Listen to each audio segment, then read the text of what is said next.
Picture the sun rising one summer morning, but instead of gold, it glows blue, then green, then a strange, sickly shade of violet. This actually happened, all over the world at the very same time, and nobody could explain why. The answer stayed buried for almost 200 years, and when scientists finally cracked it, the culprit turned out to be a volcano nobody was even looking at, on an island where a secret military base once hid in plain sight. Stick around, because the ending has a Cold War twist I promise you won't see coming. Let me take you back to the summer of 1831. It was warm season in the northern half of the planet, and the sky was doing things people had simply never seen before. The sun turned blue, green, even purple. You could see it from the American South, from Europe, from the Caribbean, all the way to China. And here's the thing. This wasn't one dreamy poet imagining colors. People all over the world grabbed their pens and wrote it down. Newspapers, diaries, letters, in language after language. They all described the same impossible sun. And these weren't vague little notes either. The sightings pile up thickest around one strange week that August. Same colors, same sky, same stunned reaction. From total strangers on opposite ends of the earth who would never even meet. But those weird colors were just the warning sign. The real problem was the cold. In the middle of summer, the temperature dropped. A famous composer named Felix Mendelssohn was traveling through the Alps that year. He wrote home that it felt like the dead of winter. Deep snow on the hills in July. And then the crops started failing. From India to Japan, harvests collapsed. Grain got expensive, cattle died in the fields, and hunger spread. And it dragged on, year after year. And nobody watching their fields rot had the faintest idea why. There was no smoking mountain on the horizon, no ash raining down from the clouds, just a summer that forgot to be warm and a world slowly going hungry. In colonial India, the failed harvest hit especially hard. Prices for basic food shot through the roof. Around that same time, disease was sweeping through too. Was it all connected? Some researchers think the volcano played a part, but honestly, nobody can prove exactly how much. The cold, ruined summer just made a bad situation so much worse.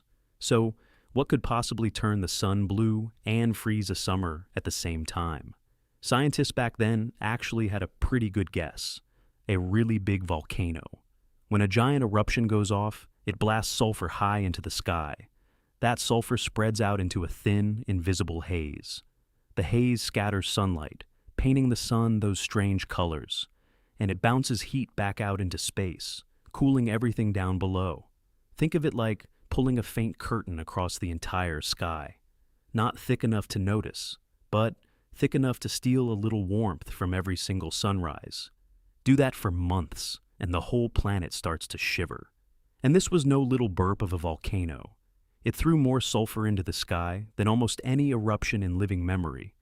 Enough to wrap the entire planet in that haze. It fit perfectly. There was just one tiny problem.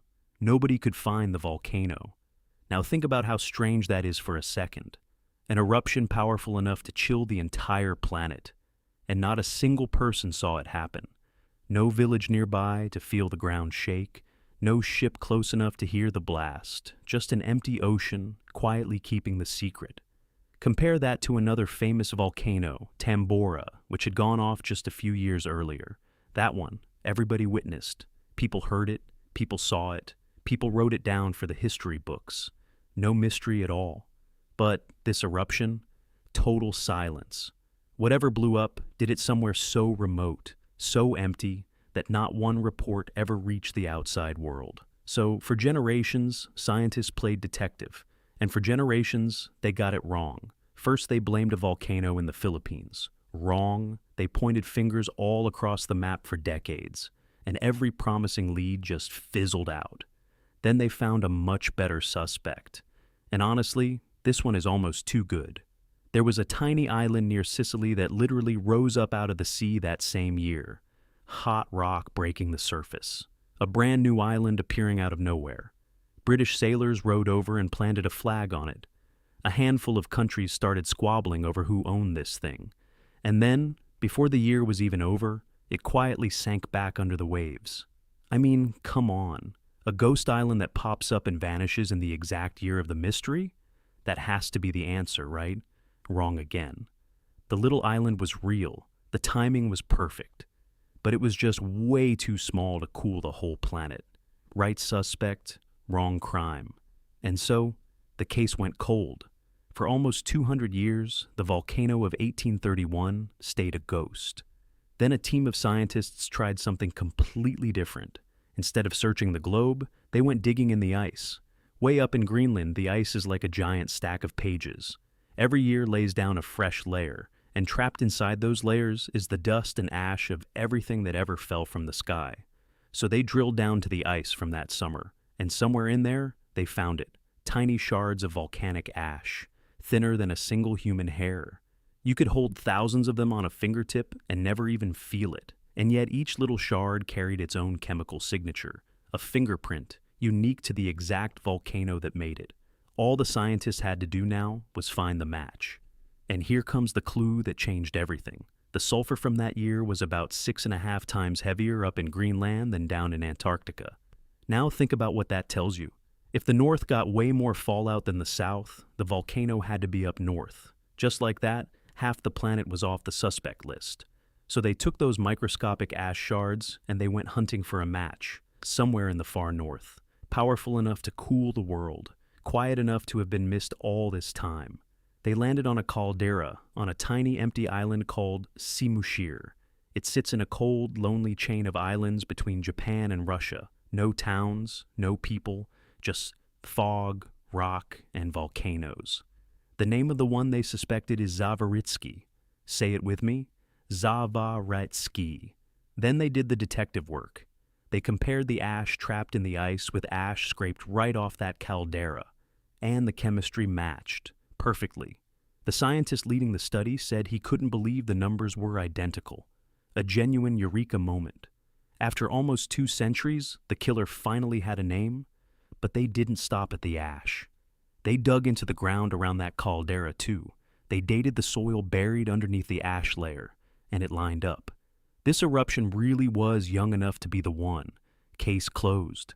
Today, part of that crater is filled by a lake so blue the Russians named it after the color turquoise.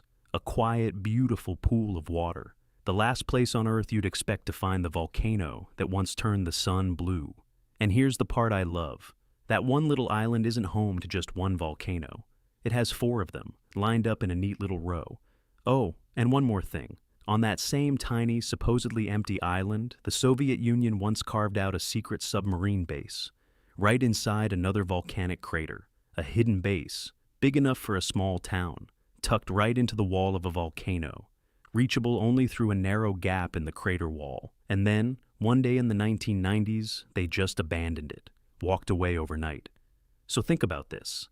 The most climate-changing volcano in modern history, and a Cold War secret, sitting side by side on the very same speck of land. And nobody was around to notice either one. That's the twist I love about this whole story. This volcano didn't hide because it was weak. It changed the color of the sun. It froze a summer. It starved harvests across the world.